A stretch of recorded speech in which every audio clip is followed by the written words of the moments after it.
Hello friends, હું છું Divya food કિચનમાં તમારું સ્વાગત છે। આજે હું તમારી સાથે શેર કરીશ લોનાવાલા સ્ટાઇલમાં મકાઈના ભજીયાની રેસિપી। એક વખત આ મકાઈના ભજીયાનો અવાજ સાંભળો।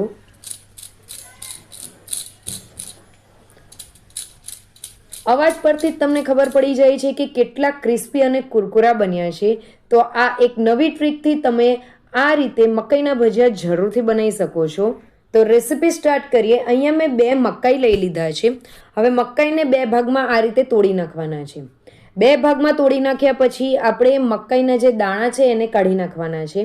તો દાણા કાઢવાની કોઈ પણ ઝંઝટ નથી કરવાની, ફક્ત આ રીતે ચપ્પુ લેવાનું છે અને આ રીતે મકાઈને ઊભી મૂકવાની છે અને આ રીતે બધા જ મકાઈના દાણાને કાઢી નાખવાના છે। અધકચરા દાણા રાખવાના છે, આખા દાણા નથી રાખવાના। અધકચરા દાણા નાખશો તો આપણે તેને ગ્રાઇન્ડ કરવાની કે કશું પણ કરવાની જરૂર નહીં પડશે। આ જ રીતે બધા જ મકાઈના દાણાને આપણે અધકચરા કાપીને આપણે કાઢી નાખવાના છે। તો અહીંયા બધા જ મકાઈના દાણા મેં કાઢી નાખ્યા છે। તો હવે જે એકબીજાની સાથે જોઈન્ટ થયેલા મકાઈના દાણા હોય તેને આ રીતે હાથેથી છૂટા કરી નાખવાના છે। તો હવે આ મકાઈના દાણાને આપણે એક પરાતમાં લઈ લેવાના છે। દાણાને પરાતમાં લઈ લીધા પછી તેની અંદર એક મીડિયમ સાઇઝનો સમારેલો કાંદો એડ કરી દેવાનો છે। ત્યાર પછી તેની અંદર કોથમીરના પાન એડ કરવાના છે। હવે મસાલાની અંદર લીલું મરચું અને આદુની પેસ્ટ અડધી ચમચી એડ કરવાની છે। 1.5 ચમચી મીઠું એડ કરવાનું છે। 1 ચમચી કાશ્મીરી લાલ મરચું એડ કરવાનું છે।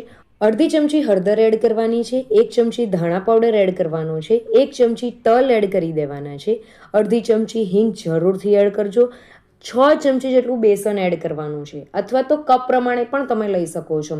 પણ જ્યારે આપણે મકાઈના ભજીયા બનાવીએ છીએ ત્યારે તેની અંદર બેસનનું પ્રમાણ વધારે નથી હોતું, એટલે 6 ચમચી જેટલું બેસન એડ કરવાનું છે। અને મકાઈના ભજીયા વધારે ક્રિસ્પી બને તેના માટે અહીંયા 4 ચમચી જેટલું ચોખાનો લોટ એડ કરી દેવાનો છે। બધું જ બરાબર મિક્સ કરી દેવાનું છે।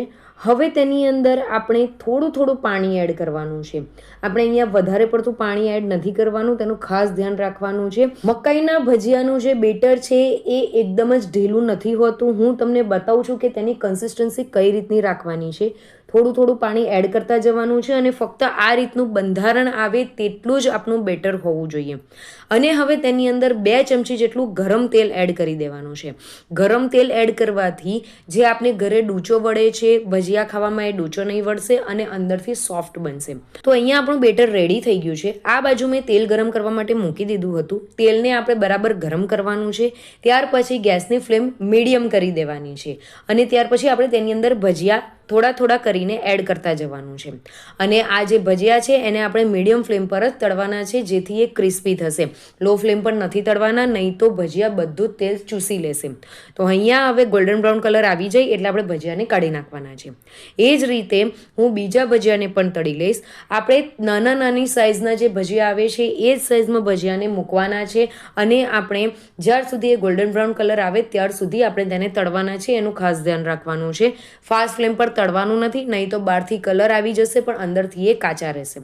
તો હવે અહીંયા મેં 4 થી 5 જેટલા મરચાં લઈ લીધા છે। મરચાં તમે તમારા હિસાબે તીખા કે મોરા લઈ શકો છો। અહીંયા મેં મીડિયમ તીખા લીધા છે।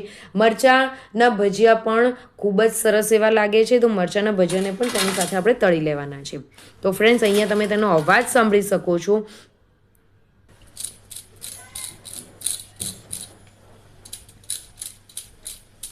અવાજ પરથી જ તમને ખ્યાલ આવી જાય છે કે સુપર કુરકુરા બન્યા છે અને અંદરથી તમે તેનું ટેક્સચર જોઈ શકો છો, એકદમ જ સોફ્ટ છે। તેને તમે કોથમીર ફુદીનાની ચટણી અને સોસ સાથે સર્વ કરી શકો છો। તો ફ્રેન્ડ્સ, તમને લોનાવાલાના સ્પેશિયલ ગરમ ભજીયાની રેસિપી કેવી લાગી જરૂરથી મને કમેન્ટ કરજો અને જરૂરથી ચેનલને સબસ્ક્રાઈબ કરજો। મળીએ એક નવી રેસિપી સાથે। Bye bye, enjoy.